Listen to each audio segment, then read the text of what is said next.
और श्रोताओं, हम ये कहेंगे कि अपनी कोई जो भी हॉबी थी आपकी, लाइक हो सकता है आप टीचर हों या आप किसी और प्रोफेशन से जुड़े हों, पर आपको कोई जो साइड हॉबी होती जिसको करने का कभी समय नहीं मिलता, अभी आपको जो बाहर है वो बहुत कम जाना है, तो आप उस हॉबी को डेवलप करें।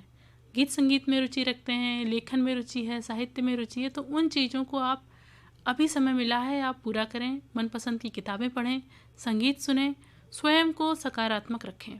और श्रोता, हमारी ऐसी ही एक श्रोता हैं जो स्टाफ नर्स हैं दमोह जिला अस्पताल में, और इसके साथ साथ साहित्य में भी रुचि रखती हैं। इनका नाम है श्रीमती बबीता चौबे। तो आइए सुनते हैं इनसे की गई बातचीत को। जी नमस्कार। नमस्कार। मैं आकाशवाणी छतरपुर से सुब्रता बोल रही हूँ। जी, मैम, बहुत बहुत स्वागत है आपका हमारे कार्यक्रम में। धन्यवाद। जी मैम, आप एक हॉस्पिटल में काम करती हैं, तो हम ये जानना चाहेंगे कि संकट की घड़ी में जैसे आपको कोरोना योद्धा का दर्जा दिया गया है, तो आपको कैसा महसूस हो रहा है? समय इस व्याधि काल में हम्म। फिर अच्छा तो नहीं लग रहा है, लेकिन हौसलों के साथ हम लोग इस बीमारी से लड़ेंगे और इस देश को, इस समाज को इस बीमारी से हम मुक्त करने की कोशिश कर रहे हैं और निरंतर करते रहेंगे। जी। तो आप जो किन मरीजों की देखरेख में अभी काम कर रही हैं? फिलहाल मेरी ड्यूटी जो प्रेग्नेंट महिलाएं हैं हम्म। उनकी उनकी स्क्रीनिंग में ड्यूटी लगी हुई है मेरी। अच्छा।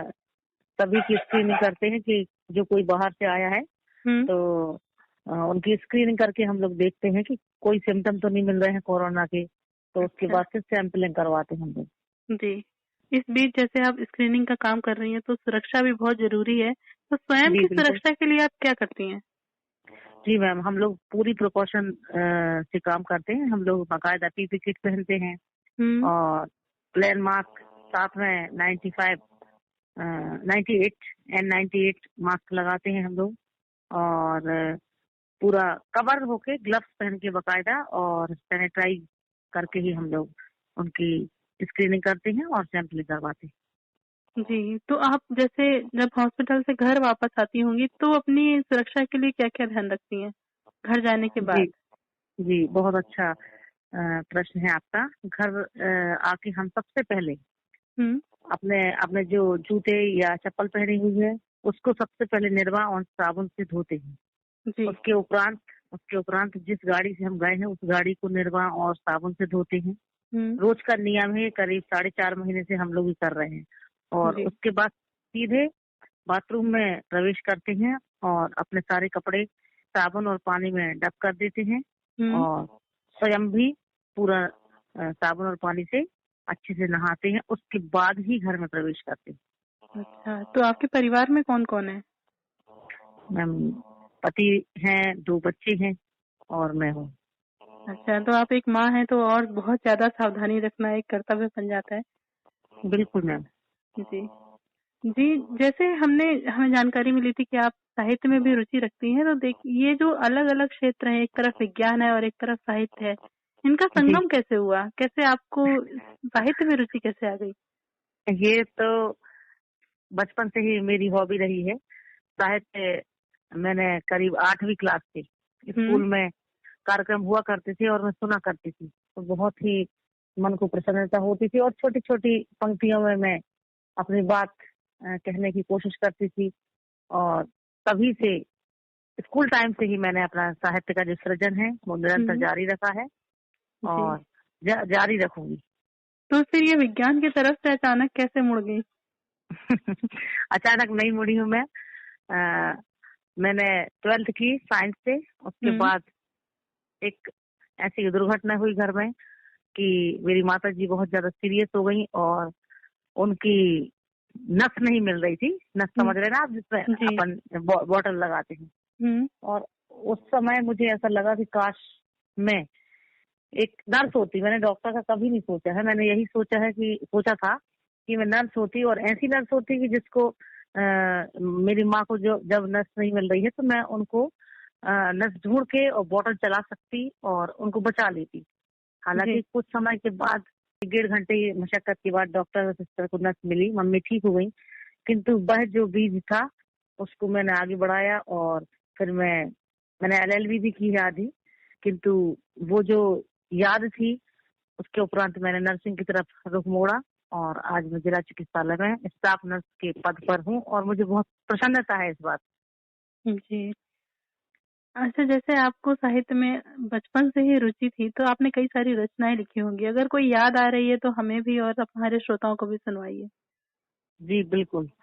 अभी फिलहाल मैं जो कोरोना व्याधि काल चल रहा है उस पे मैंने 4 पंक्तियां लिखने की और अ, सभी को जागृत करने की कोशिश की है, हुँ, प्रेषित करती हूँ।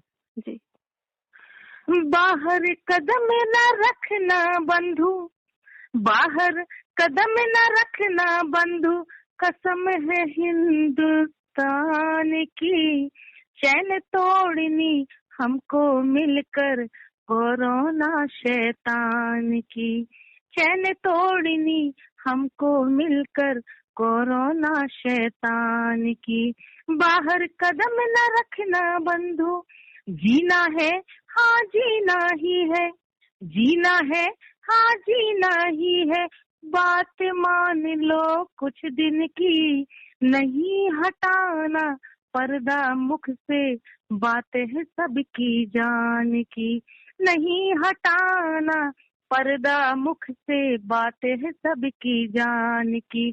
बाहर कदम न रखना बंधु, हाथ को धोना हरदम तुम, हाथ को धोना हरदम तुम, किसी चीज को छूना ना, नमस्कार कर लेना अब से, हाथ किसी से मिलाना ना, नमस्कार कर लेना अब से, हाथ किसी से मिलाना ना।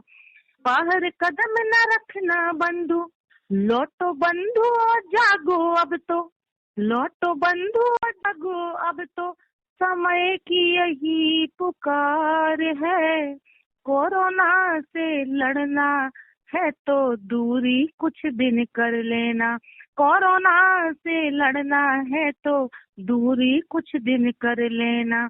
बाहर कदम न रखना बंधु, बाहर कदम न रखना बंधु, कसम है हिंदुस्तान की, चैन तोड़नी हमको मिलकर कोरोना शैतान की, कोरोना शैतान की।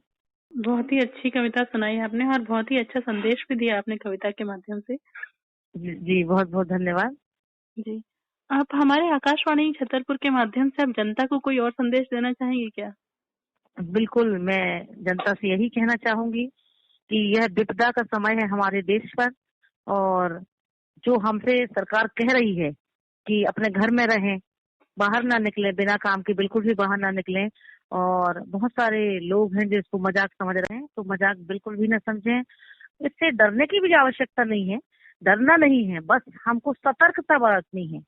ऐसा नहीं है कि कोरोना वायरस ही केवल हमारी जान ले सकता है, कोरोना वायरस के अलावा अन्य चीजें भी हैं जिनसे हम पहले से ही हम सतर्क होते हुए बचते हुए आए हैं। इसी प्रकार कोरोना वायरस जो चल रहा है, इससे बचने के लिए हमें सबसे पहला ध्यान रखना है कि हम अपने मुख व नाक को मास्क से ढककर ही कहीं जाएं।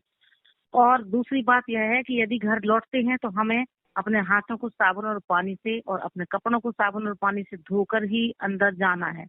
तीसरी बात जो है, डाइट, अपनी डाइट को अच्छे से रखना है, उसमें खट्टी चीजों का थोड़ा सा प्रवेश करना है, नींबू का प्रवेश करना है, ताकि आपकी इम्यूनिटी पावर जो है वो अच्छी रहे, आप उस वायरस का यदि अटैक होता भी है तो आप उस चीज से बच सकें। और सैनिटाइज जो आता है बाजार में, उसको हम जैसे बहुत सारे लोग मोबाइल अपना कभी भूलते नहीं है, उसी प्रकार हमें सैनिटाइज की बोतल भी भूलना नहीं है, उसको जेब में हमेशा रखें। यदि आपने कहीं बाजार में या बाहर कहीं छू भी लिया है तो अपने हाथों को सैनिटाइज जरूर करें। बस यही छोटी छोटी सी बातें हैं जिसके द्वारा हम इस बड़ी बीमारी से लड़ सकते हैं, और कुछ दिनों की ही बात है, यह समय भी चला जाएगा। जी, बहुत अच्छा लगा आपसे बातचीत करके। बहुत-बहुत धन्यवाद आपका। धन्यवाद। श्रोताओं, अभी हम सुन रहे थे श्रीमती बबीता चौबे शक्ति जी से की गई बातचीत को।